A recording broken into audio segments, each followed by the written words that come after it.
Bine ați venit pe canalul nostru! Înainte de a începe acest videoclip, nu uita de a te abona la acest canal și de a da un like pentru a ne susține. Abonarea este gratuită. Vă dorim vizionare plăcută! Melek își caută mama și în același timp încearcă să-i fie alături lui Cihan, care suferă după pierderea tatălui.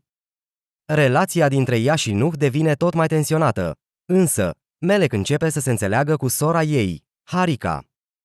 Rămasă fără tată, cuesat în arest și fără sprijinul mamei, Harika acceptă sprijinul lui Melek și pare dispusă să lase conflictele deoparte. Hikmet a intrat într-o investiție mare alături de Halil și nu știe cum să-i spună că nu a obținut niciun ban de la Tahsin și Cihan. Sevilla este fericită și entuziasmată în timp ce încearcă să-și cunoască familia. Primește postul și începe să lucreze ca asistenta fratelui său. Nu se îngrijorează pentru ea și încearcă să afle unde se află.